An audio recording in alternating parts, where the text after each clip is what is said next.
Ugh.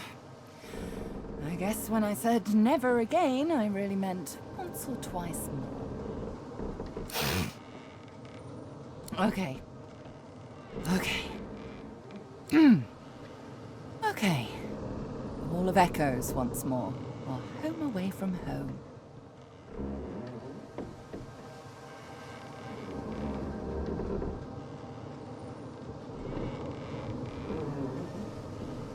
Close indeed. You almost became a god, and instead you're still... you. At least you managed to murder one of the 7. Quite the spectacle. I've never seen anything so... Let's talk about this later. I need to rest. We've still one big jump to go, but... it'll have to wait. She casts her gaze around, taking in the streaming bluish ether. She breathes a deep, ragged breath. At least, it's quite beautiful here, isn't it? I'm going to take a rest, sort myself out. I suggest you do the same. Speak to the ship if you need me. She'll know where to find me. This may be your last bit of respite before the storm blows in again, Godwoken. Enjoy it. You deserve that much.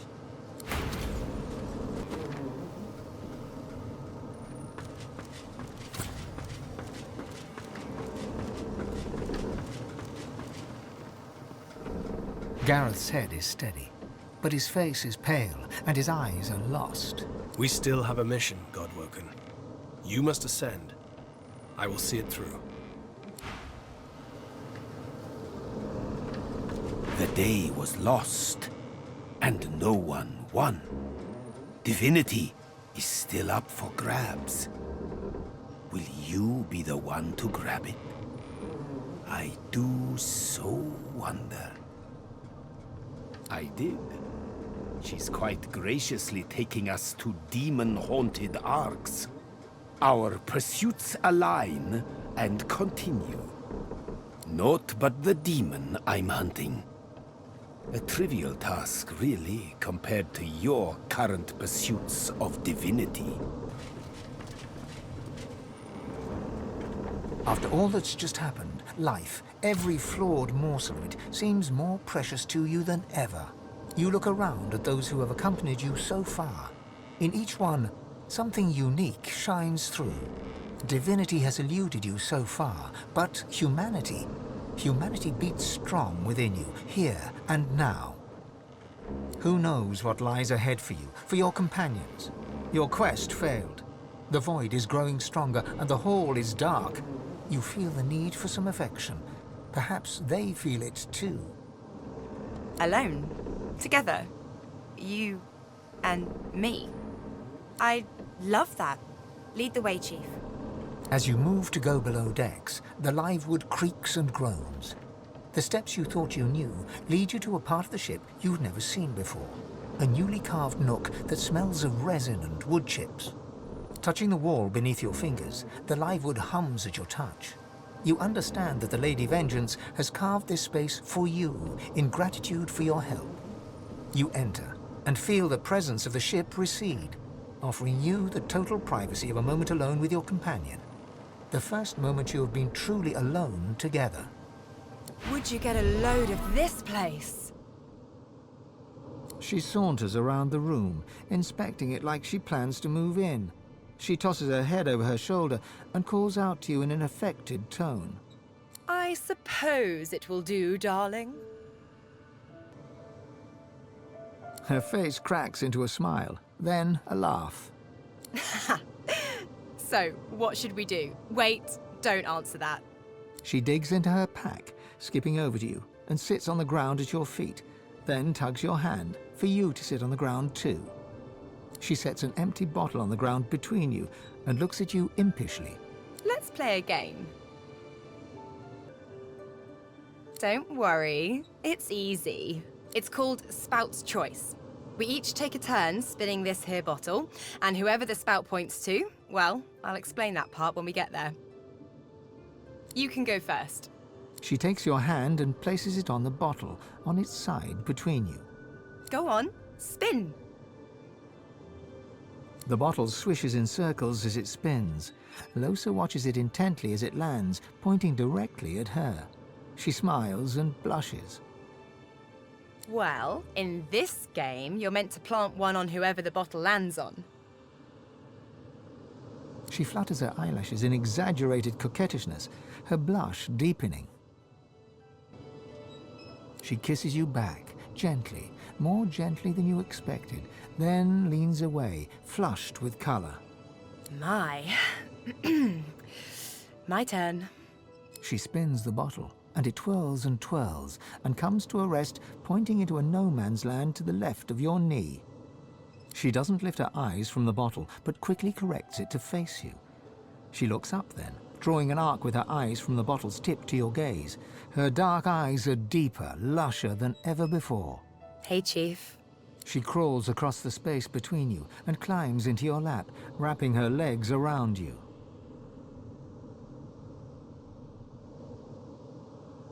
She melts into you and nuzzles her face into the crook of your neck.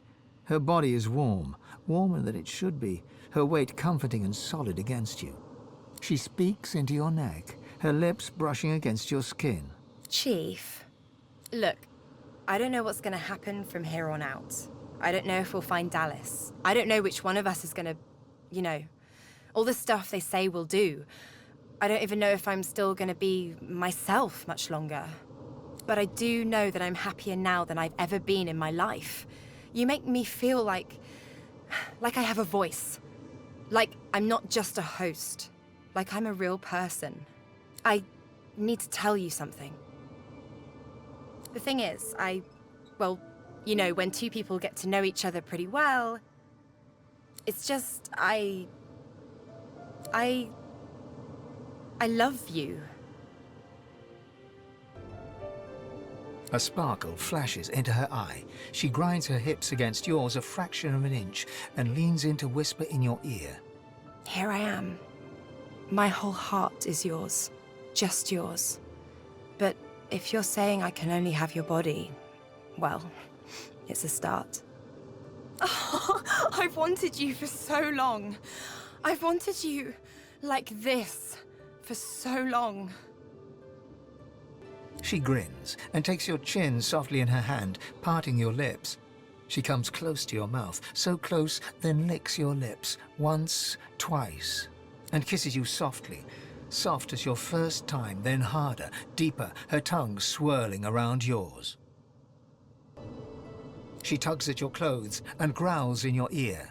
Get these off. She sits up on her knees, still straddling your hips, and shimmies out of every last article of clothing. Her body is smooth and soft, flesh dipping generously beneath your hands. You could take handful after handful of her and never have enough.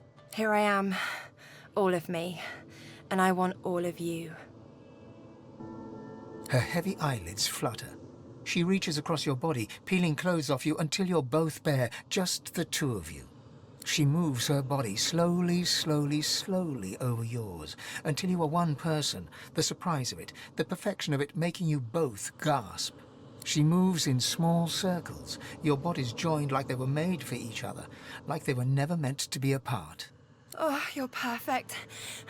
You're perfect. She smiles and moves faster, harder. Sweat glistens across her collarbone. Like this? She keeps the pace, her eyes locked with yours, a half-drugged smile on her lips. This is it. This is my cure. You're my cure. You are one in the night, one great, beautiful being, your bodies aching with desire where they touch, your mind ablaze, your souls entwined, growing great, greater, greater, greater. How could I have gone this long without you? In this infinite moment, it feels you'll never be apart again.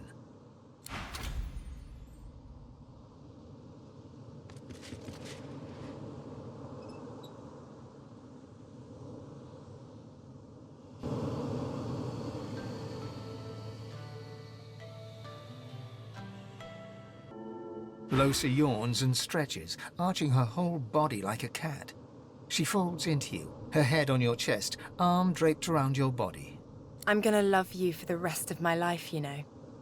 However long that is.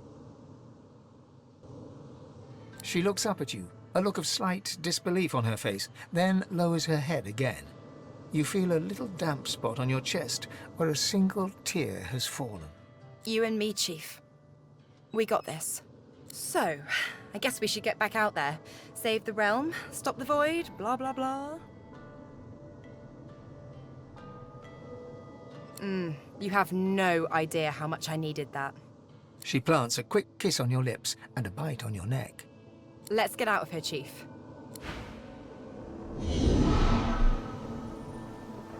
Hey, Chief.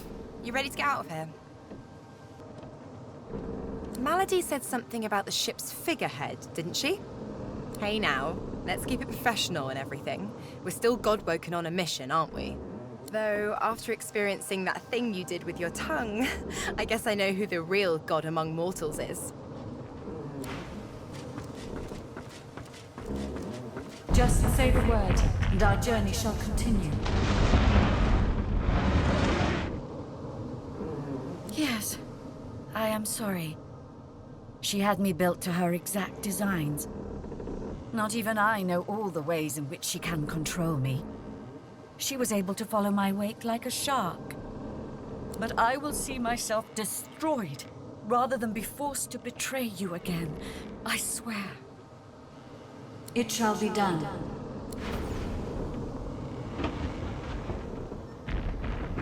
Malady's face is drawn. She seems tired, somewhat subdued. She looks you over and squints. What's wrong with you? You seem happy. It's written all over you. In truth, I'm glad to see it. A joyful God is a just God. I've had some time to think, and there's a few matters I want to discuss before we carry on. I doubt you've forgotten the death of Meister Siva. She swallows hard and closes her eyes for a moment, as though trying to dispel a dizzy spell. She and I had a deal, you see. A deal that's now quite obviously defunct. According to its terms, I was to help you ascend to divinity, and she was to help me with another matter. The details aren't important now, it's just... never mind. Another entangling alliance. But I won't be able to disentangle it on my own. There may come a time when I need to count on you as an ally. So, are we? Allies, that is. The details are detailed. Suffice it to say that Meister Siva believed she could help me. And I believe you're twice the sorcerer she ever was. So?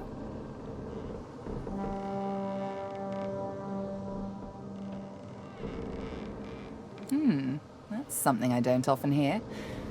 Thank you. Really. Moving on. I found out where Dallas is heading.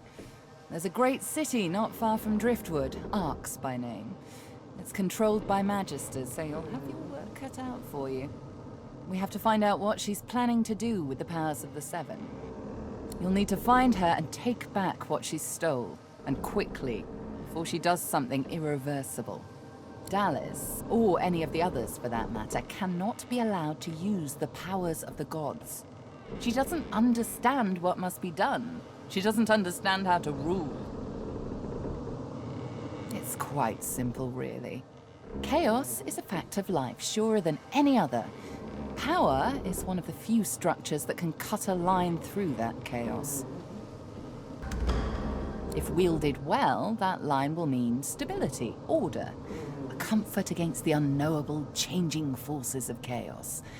If wielded poorly, the line will mean domination, terror, different from chaos, but no better.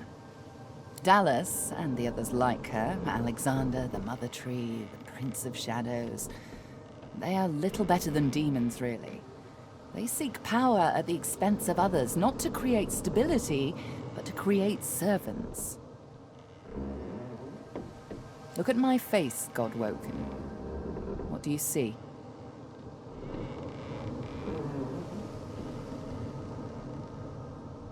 I suppose we all see what we want to see. When I look in the mirror, I see balance. Balance between darkness and light, between good and evil. Whatever those categories mean. When the time comes for you to ascend, remember my face. Remember that despite any shortcomings you might have, if you can bring a semblance of balance to the world, you'll have done as good as the Seven did. And if you can be stronger than them, you'll do all the better. The Seven are gone, slain by their Godwoken, slain by you. You have the potential, the obligation even, to do better than they did, to create a better world than the world they made.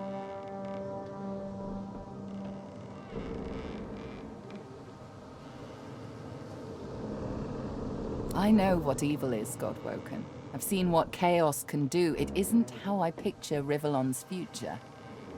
You are my insurance against that. Now, there's little time to spare. We need to get you to Arx, find Dallas, take back what she stole. Shall we go? Very good. How lucky for you I'm on your side.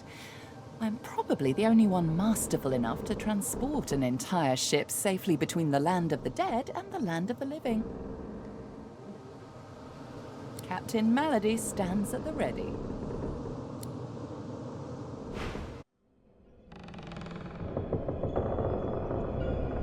After the briefest moment of respite, Malady brought the Godwoken to Arx to recover the divine powers Dallas had snatched away.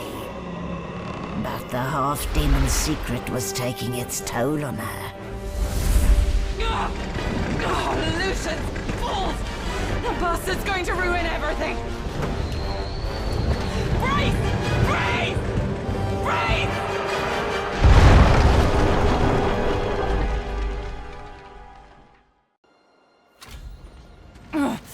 Don't say anything.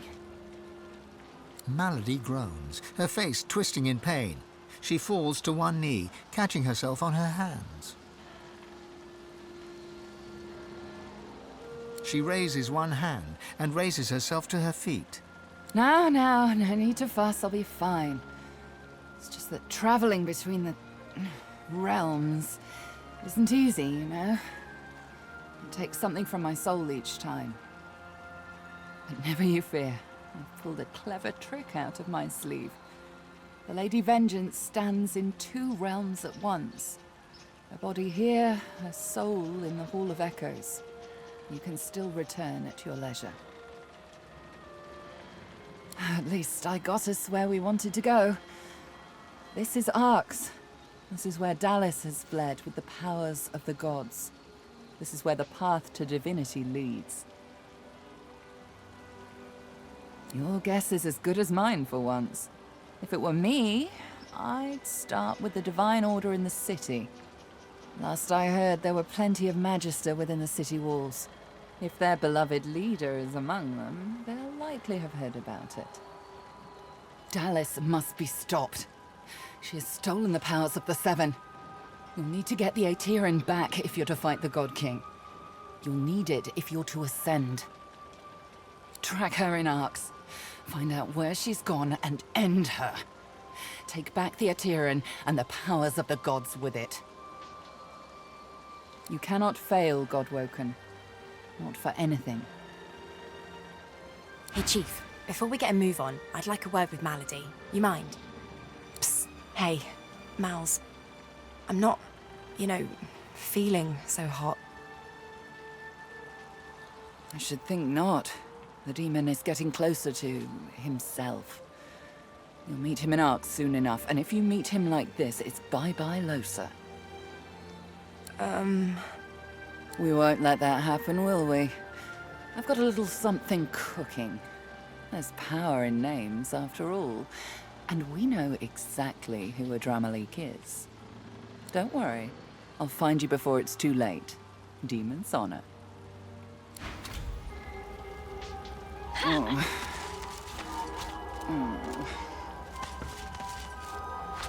These Godwoken are going to be the... Gareth massages his forehead and grunts.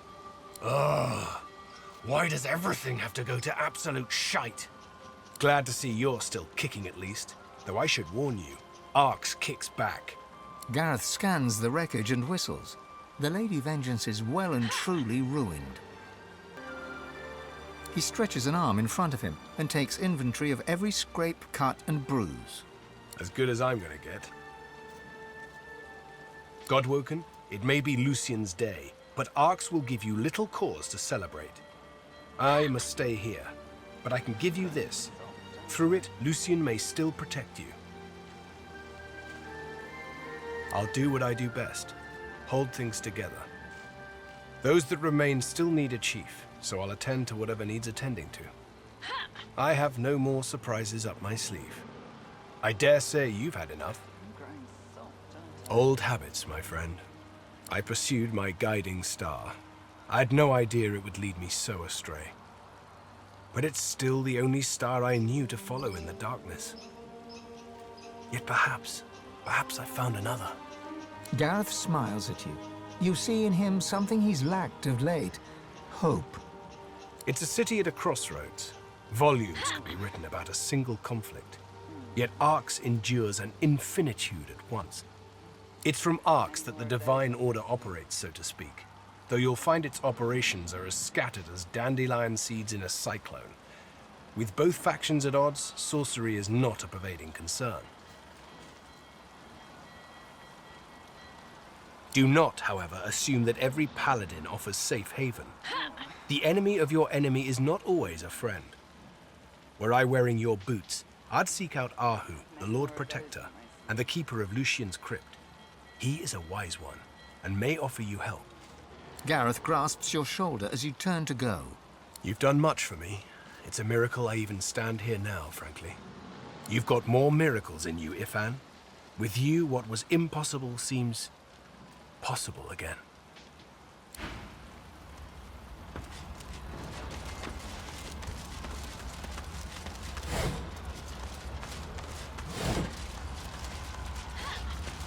Not the finest of landings, though I suppose our dear vessel did well enough, given it's not exactly in its natural habitat. At least I can still access all of my tools in the Hall of Echoes. I wouldn't relish the prospect of scouring through all this wreckage to find what I need. Why work, of course? Anathema won't restore itself, I dare say. I shall finish what I started, aboard whatever remains of the Lady Vengeance in the Hall of Echoes. Come and find me later in the Hall of Echoes. I believe I'm rather close to having Anathema in working order. You spy Jehan pensively looking over the distant skyline of Arx. He notices you approach, turns, and smiles his stern smile. Bit of a rough and tumble landing we had. But we're alive, and we're in Arx. He swings a backpack over his shoulder. It's filled to the brim with potions, grenades, and magical charms. Off I go to rid a city of its demon. Wish me luck. Perhaps. But I'm determined to press ahead. I've my own battles to wage. And you... well, you have yours, don't you? Divinity eludes you still. But I've the feeling it won't elude you much longer. Think about what it means to become a god. Prove worthy of it. Do good. A firm handshake, and he's off.